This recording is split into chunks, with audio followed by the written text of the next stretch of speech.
thank you, FROMily. We are back with another recap of our favorite far out show, From.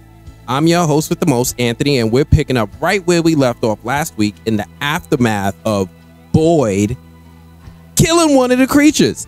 This week's episode is titled Belly of the Beast, and someone at From has a sense of humor. Now, this term might sound familiar because it's a highly quoted metaphor with its origin believed to have originated in ancient Greek mythology. In the story of the hero Perseus, he was tasked with rescuing his future bride, Andromeda, from a sea monster known as the Kraken. To accomplish this, Perseus had to enter the belly of the beast and slay it from the inside. The phrase is often used metaphorically to refer to a dangerous or hostile situation or a place that must be faced and overcome. The story of Perseus and Andromeda has been retold in lots of media and literature, including the film Clash of the Titans. It's safe to say that this title is very fitting for this episode, and we'll get to why. But first, do me a favor.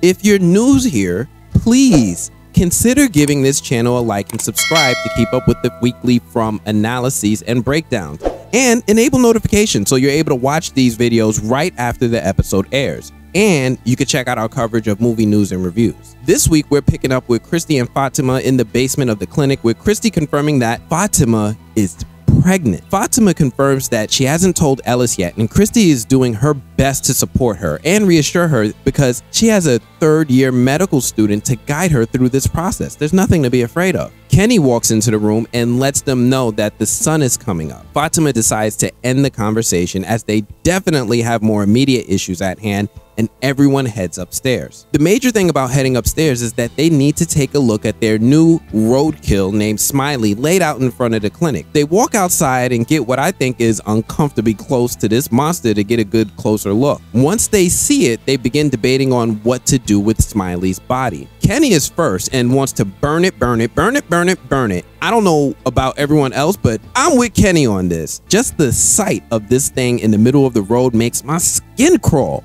I mean, look at it. Don't blink, just look at it. Boyd suggests that they instead take the monster inside, and Christy agrees that it might be a better idea to study the body and see what the creatures look like on the inside. Kenny thinks this is a terrible idea, but Boyd ultimately says that it's Christy's decision. Christy decides to bring it inside and heads off to grab some sheets to bring the creature in. Boyd then insists that Ellis leaves and heads back to Colony House with Fatima.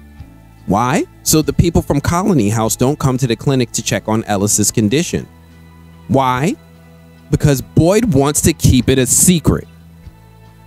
Meanwhile, Elgin is just staring at the creature and not saying nothing. Boyd notices that Elgin is acting sus and asks him if he's all right. Elgin says he's fine, and Christy brings the tools needed to carry the creature inside. Kenny wants to talk about this decision and reiterates that he thinks this is a terrible idea to bring the creature inside, but nobody cares. Kenny isn't happy and doesn't even look like he's going to help bring this thing inside. We then switch to Colony House with Donna now back in Colony House after hanging out with the Matthews, and she's talking to her favorite person in the house, Dale. Dale briefly asks if Ellis is okay, but then quickly shifts to asking Donna if she's going to put him in the box. Dale seems genuinely remorseful about stabbing Ellis, but doubles down on his previous statement that there's not enough food to go around with all the additional people from the bus now living in Colony House. He says that they need to make hard choices. And Donna warns him that he needs to think twice about lobbying people to make hard choices. Donna then leaves the room, locking the door behind her and handing the key to some random to guard the door. She doesn't get far before she gets approached by Bacta asking questions. Bacta wants to know what happens next with Dale, especially after he tried to put her and Elgin outside it in the middle of the night. Donna tries to reassure her that she's safe here, and before they get too deep in that conversation, everyone is elated by the surprise return of Ellis. He's back, and Donna hurries over to help him to his room. We then switch to the Matthews family, who are enjoying some family time while preparing breakfast with Mrs. Lou. Ethan asks his parents if he can go to Colony House to visit Victor, but Jim is against the idea.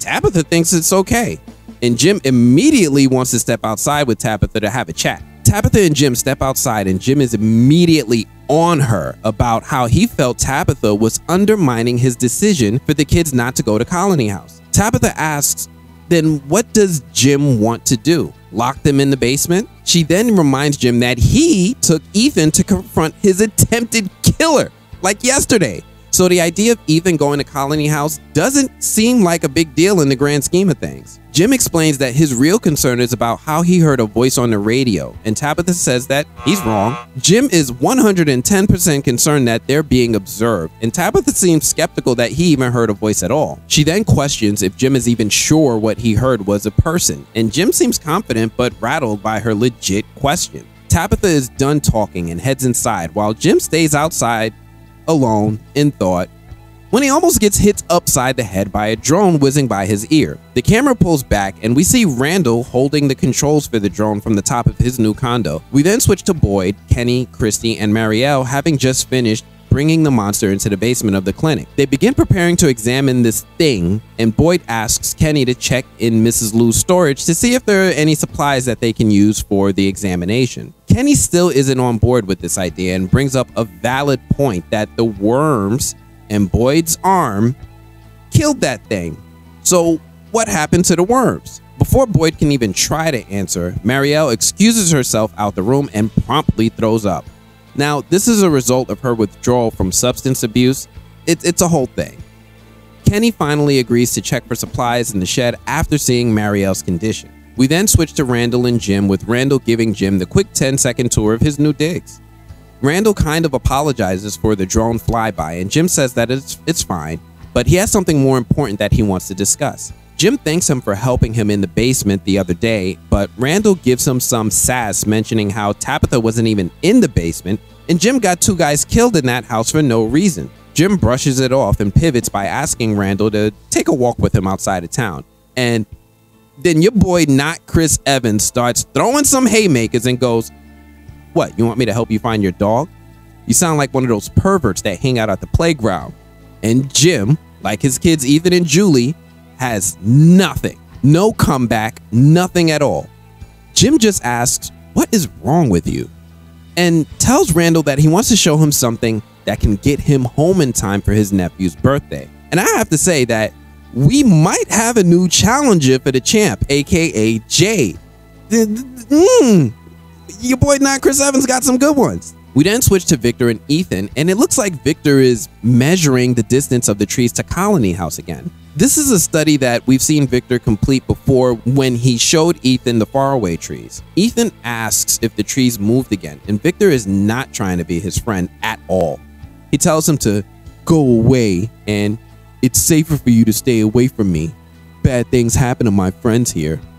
And these two are so cute together. Everything about their relationship is really interesting to me and reminds me of my childhood friend Arnold when we used to fight over Ninja Turtles.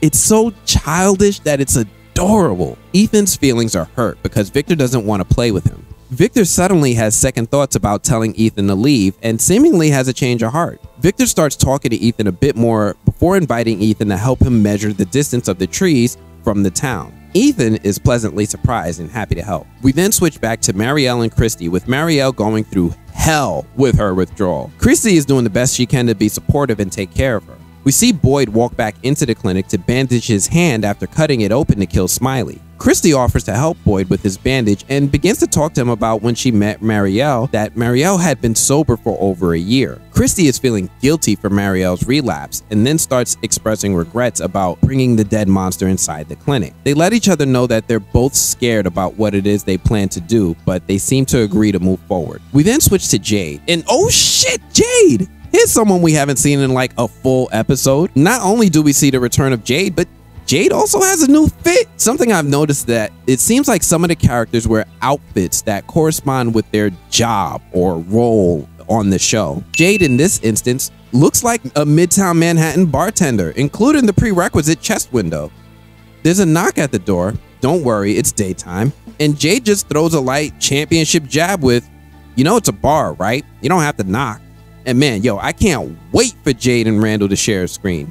I'm gonna invite friends over. We're gonna act like it's fight night. Tyson, yo, you know how we do. Tabitha walks into the bar and sees Jade working on what looks like a vodka distiller to help improve the taste of the alcohol that they've been making. Jade mentions how he needed a project that wasn't terrifying. Tabitha wants to talk to Jade about how when Jade saw Tabitha screaming in the woods that day, he didn't seem surprised at her behavior.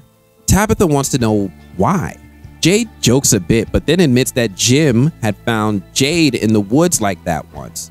And Tabitha admits that Jim never told her that. Now, just to jog your memory, Jade is referring to that scene back in season 1 when he was working with Jim in the woods to find a suitable place to put the antenna for the radio before they settled on Colony House. During this scene, Jade saw a vision in which he was chased by what looked like a Civil War soldier chasing him through the woods with, I think it's a musket? The soldier ended up chasing Jade through the woods before finally stabbing Jade twice in the stomach. Jade seemed to escape his vision on the second stab when he was found screaming in the woods by Jim. Jade does something we don't see happen enough in this show, and he shares this information with Tabitha. Like, oh my, these characters are talking to each other. This show is moving forward again. Thank you, From. Oh, yes. He tells Tabitha that if she wants more information, then she has to help him finish working on this distiller. We then switch to Randall and Jim making their way through the woods when they come across Toby's abandoned car. Jim has told Randall his theory about how he thinks their situation is a big experiment and how weird it is that the other people in town aren't taking the voice on the radio seriously. They finally reach their destination, which is the Matthews' motorhome that crashed back in the first episode of season 1. Jim is scavenging the motorhome for materials to rebuild another version of the antenna. The idea is that they can use Randall's drone to fly the antenna to a high enough height to try to get a signal out to call for help. Randall seems a little skeptical and sketchy about the whole thing, looking around the RV all shifty-eyed, with Jim asking Randall if he thinks Jim is crazy. Randall tells him that he doesn't, but instead wonders why Jim hasn't asked himself the obvious question. If this place is a big experiment, has it never occurred to him that some people here might be in on it? This seems like it hits Jim hard. We then switch to Ellis and Fatima having a chat with Julie. They're bringing Julie up to speed with how Dale stabbed Ellis, but they're fine now. They're fine. Julie expresses her concern, gives them a hug, and prepares to leave. Julie almost walks right into Donna, who's bringing food for Ellis. Donna feels guilty that Ellis was injured, and he lets her know that he doesn't hold it against her. We then switch to Elgin, sitting alone on the porch of Colony House, staring into space and not saying anything. I won't go into it again, I promise I won't, but y'all already know how I feel about this dude's behavior. Julie walks out of the front door, and Elgin calls her over once he sees her. Julie gives Elgin the googly eyes again and says, "We have to stop meeting like this," with Elgin just giving her the most confused look. And Julie has to remind him, meeting on the porch, and he says, "Oh, yeah, right, yeah, you, I remember you." Elgin wants to take Julie up on her offer to talk and asks her to go with him for a walk. We then switch to Boyd, Kenny, and Christy in the basement of the clinic preparing to operate and open up the old boy's Smiley. And I have to admit that this scene had my attention on 10. Christy makes one small incision and holy fuck, this thing moves. It moved. Oh, yo. Me and Kenny are in agreement. They should have burned this thing when they had the chance. But what stood out to me is that when Christy initially made the incision, the monster's eyes rolled into the back of its head. And in addition to that, it moved its hand. I'm not a doctor. I don't know anatomy like that. So my medical FROMily out there, is this common? Do bodies just move like that when they cut a nerve? Like, Kenny can't take it anymore and heads out of the room. Christy gives chase and follows Kenny outside of the clinic. Kenny and Christy talk a bit, and Kenny clarifies what is bothering him. He's not scared of the monster. He's scared of the things that killed them. Boyd came back with worms in his arm, and he put them in the scariest thing he'd ever seen, and now that scary thing is dead. Christy tries to explain that extracting the worms might be a way for them to fight back, and Kenny isn't with it. Christy then tells Kenny that she can't do this without him, and how they're in this together. Kenny reminds her that, no, we're not. We're not in this together. Christy gets upset. Kenny tells Christy that, look, he's glad her fiance Marielle is here, and he tells Christy that he loves her and he wants her to be happy, but he's not signing up for supporting the idea of doing something that might get her killed. And I gotta take a moment for a quick second here. I do not like this at all. I've liked people who didn't like me back or couldn't like me back in that way, and I don't like the idea of Christy tapping into that to try to get Kenny to help her. It doesn't sit well with me because I'm still Team Kenny. My boy is trying to live his life and she's opening up fresh wounds. I don't know, I just don't like that. Christy is bothered that Kenny isn't willing to help and storms off to head back inside. We then switch to Marielle, who's waking up from her nap, and she's walking through the clinic. She heads to the basement and she's really just trying to find Christy, and she sees that the body of Smiley is missing. She runs upstairs looking for Christy and finds Boyd, who's wondering if everything is okay. Before Marielle can explain anything, we see our boy Smiley back on his feet, looking like a new man. He's got that signature smile of his on full display, and he starts walking towards Marielle and Boyd. Boyd pulls out his gun and tells Marielle to run. Boyd starts shooting, but the bullets have no effect on Smiley. Marielle turns her head and sees that damn music box? The one that Boyd had been seeing. And she turns her head back and we're treated to a cool jump scare of Smiley getting close to Marielle before she wakes up from what appears to be a nightmare. We then switch to Fatima walking into the greenhouse outside of Colony House to talk to Donna. Donna comments that the plants are dying and it seems like they're planted in poisoned soil. Fatima tells Donna that she's pregnant, and as Donna is congratulating her, she tells her that she wished she could have seen the look on Ellis's face when he found out that he was going to be a dad. But Fatima tells Donna she hasn't told him. She confides in Donna that she was told that she couldn't have kids, and what's happening right now is medically impossible. She wonders if this place is trying to torture and mock her like the monsters do when they come out at night. Donna laughs hysterically and tells Fatima that they've seen so many unbelievable things in this place. Evil trees that trap you in dungeons, roads that lead nowhere, monsters that come out at night. Donna tells her that they've seen a lot of impossible and horrible stuff, so they just assume that anything impossible that happens is bad. Fatima is going to have a baby that she was told that she couldn't have, and this is a good impossible. We then switch back to Jade and Tabitha in the bar, with Jade telling Tabitha about some of the visions he's had since he's arrived here. He mentions the dude crushed by the rock, the Civil War soldiers, and he also tells Tabitha about Christopher and shows her the picture he has of Christopher holding that book with a young Victor in the background. Tabitha is a little surprised that Jade is having different visions each time and tells Jade that she just sees children. She then tells Jade that she thought seeing the children was her punishment for her son Thomas's death. Jade, uncharacteristically, seems sympathetic and remorseful for Tabitha. Tabitha decides to head home and Jade continues to break character, telling her that he appreciates the help.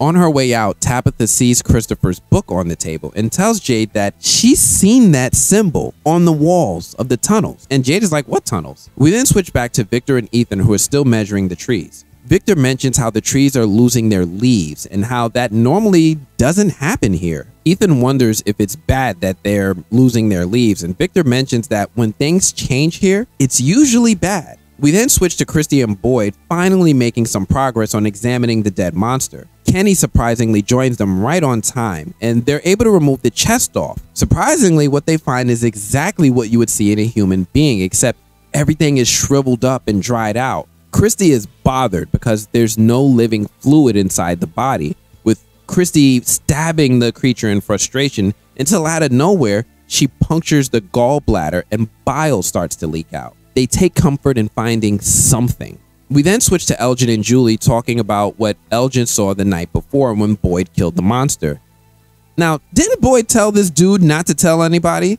Why tell Julie? He then gives Julie a weird glaring look, with Julie seemingly excited that there might be a way for the residents to fight back. Elgin then tells Julie about his dream and how he feels like there's something that he's supposed to remember, but he's not sure what it is. Julie tries to comfort him with some kind words. Julie shares with Elgin that when she's reached a certain point that she fills up the bathtub until the water reaches her ear, and it reminds her of sitting by the ocean and that it's peaceful. Keep that in the back of your mind. We then switch to Ellis and Fatima, with Fatima seemingly preparing to tell Ellis the big news. We then switch to Boyd and Kenny, with Boyd holding the bottle of bile that they extracted from Smiley's body. Kenny asks a good question and wonders how they're going to test the liquid to see if it can kill the monsters. Boyd suggests that they think about it tomorrow and offers Kenny his badge back. Kenny ignores the offer and says his goodbye. We then switch to Christy and Marielle, with Marielle telling Christy about her bad dream and the music box.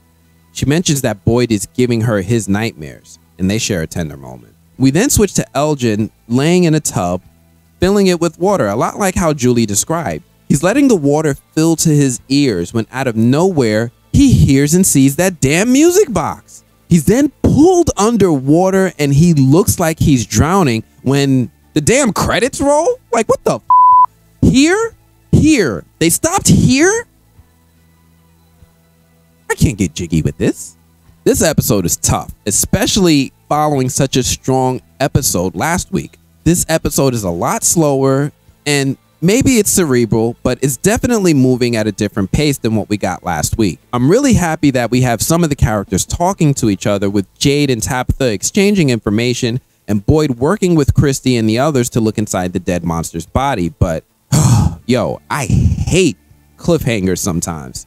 What did y'all think of this week's episode? Are we liking this one? Oh, and what do you think about Fatima's pregnancy? Do we think Ellis was going to respond well? How about we ask Fatima? Thank you so much. I really appreciate that.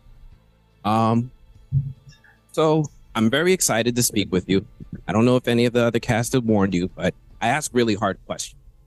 They haven't, but now I wish they had. Okay, I'm ready. Let's go. Okay, I'm going to give you the first one. This is a common one.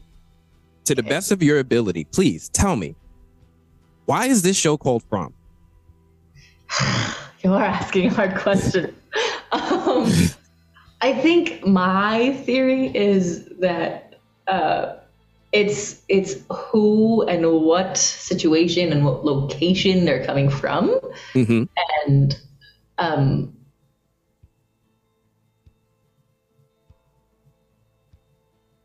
what it is that they're running from. Ooh, I like that.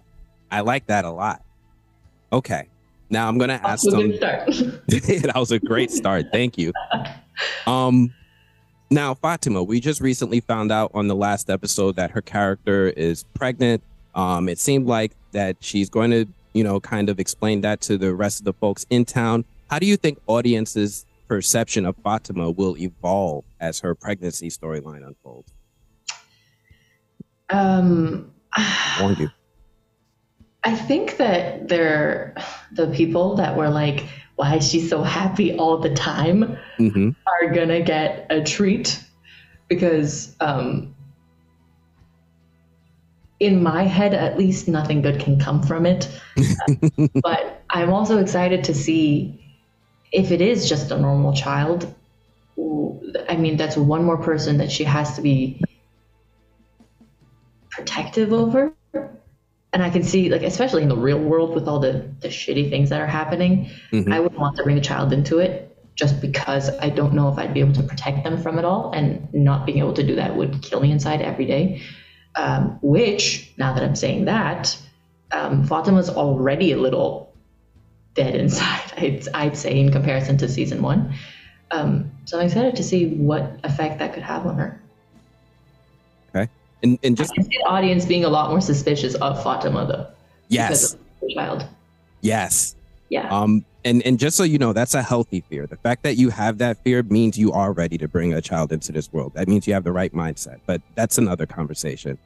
Can you tease any upcoming moments or conflicts for Fatima as the storyline progresses? I can tease, but I can't tell you.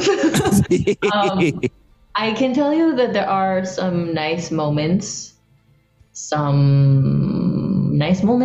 have a lot of pain in them at the same time for her. I think that at least in this season, I don't see anything getting worse than her fiance getting stabbed in front of her, and then finding out that she can't sleep. Well, that's a spoiler, but just knowing that maybe not in this season, maybe still in this season, but I can tell you that season 3 will definitely be worse. Oh man, I can't wait. Were there any specific scenes in this season or in season 1 that were challenging or rewarding for you as an actress? Yes. Yes. Yes. In season 2, especially in episodes 2 and 6. For obvious reasons, those were just so fun to dig my nails into. But I also got to do scenes with like Donna, for example, which I hadn't done in a while, and it's just so much fun to work with her all the time. But also with, not to bring the outside world into this, but it is very, very relevant. Fatima comes from a very traumatic background, and especially with everything going on in Iran right now, it was I really wanted to bring the truth of her background into it, because it is a matter of trying to save people and not being able to, and the shitty things keep happening. So that was a really rewarding experience to be able to tell that story, and our writer and I had a talk, and we brought a lot of that into it, or at least we tried to. But then in episode 10, there is one moment that I'm very excited for. It's a very small moment. Other people might not find it as rewarding, but I'm excited for that. So keep an eye out for that. I'm looking forward to it.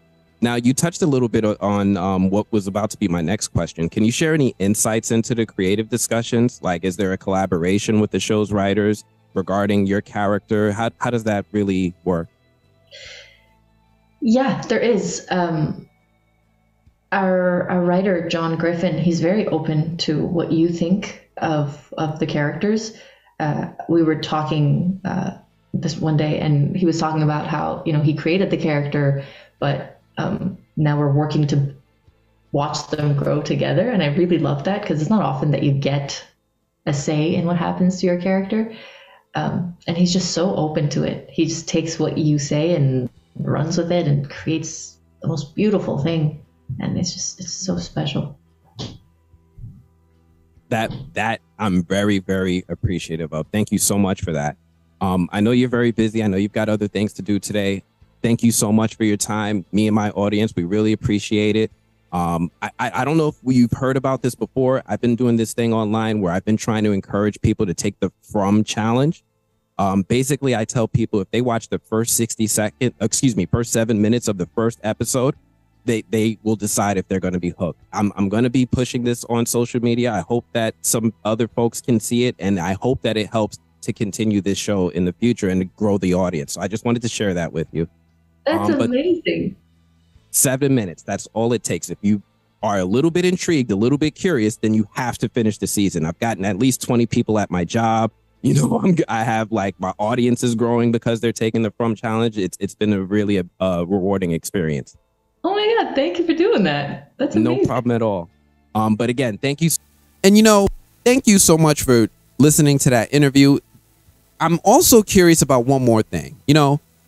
There's also everything that's been happening with Christy. Christy's had it pretty rough right now. She's been going back and forth with Kenny. Marielle's going through withdrawal, and I just can't help but wonder what's going through Christy's head. Why don't we ask Christy? Much, Chloe. Very, very, very excited for this interview. I'm gonna ask you some hard questions. Not super hard. Like, I'm not gonna ask why your character played my boy Kenny like that, but I am gonna ask some tough questions. Okay, Anthony, give me your best shot. Okay.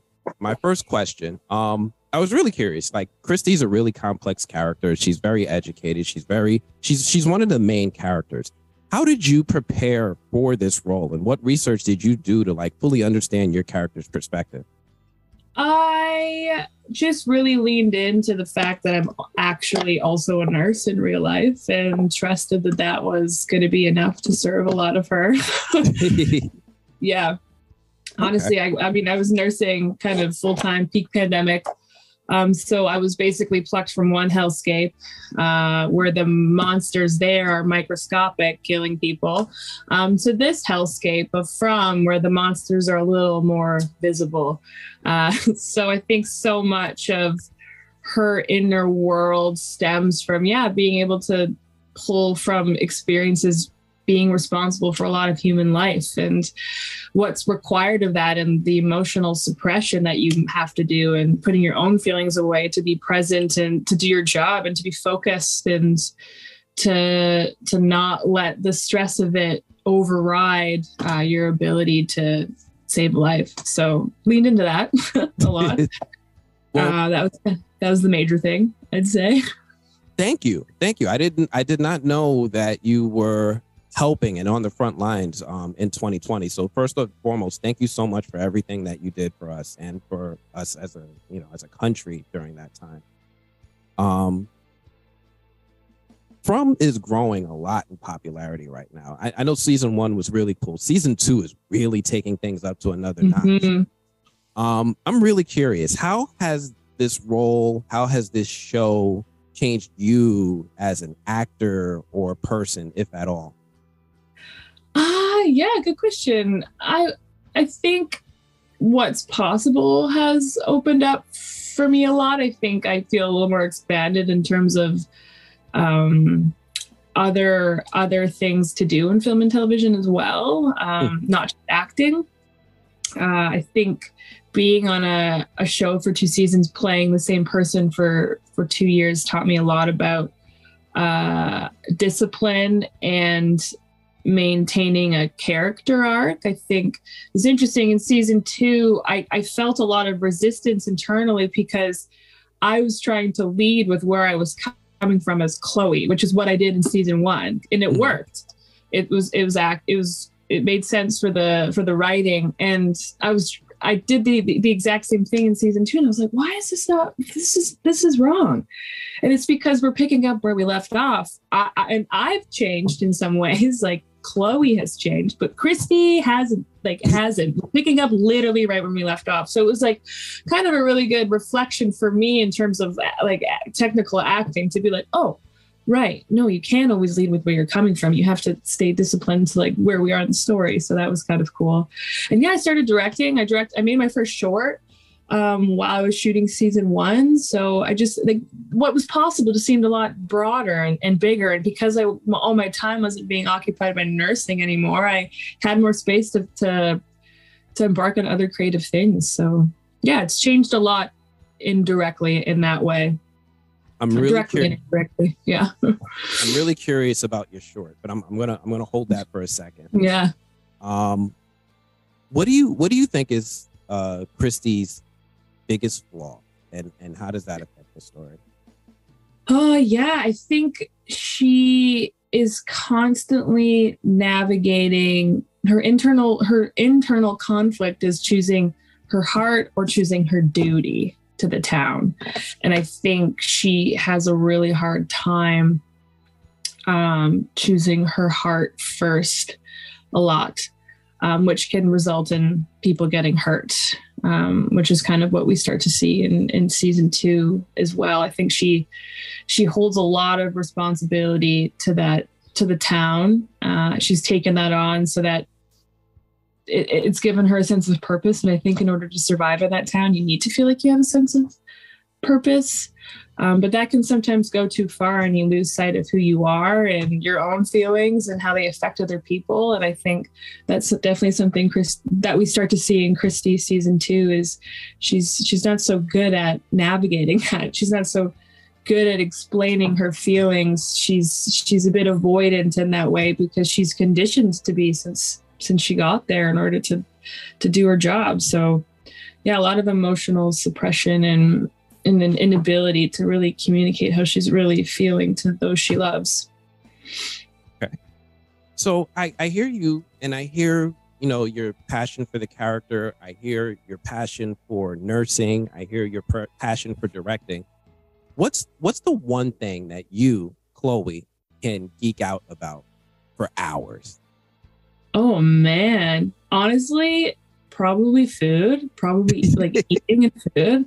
I love food. Like all of my Instagram, like, when you go on the explore page on Instagram, it like populates the things that you most watch. Mine's all food, mostly noodles, like specifically like noodles.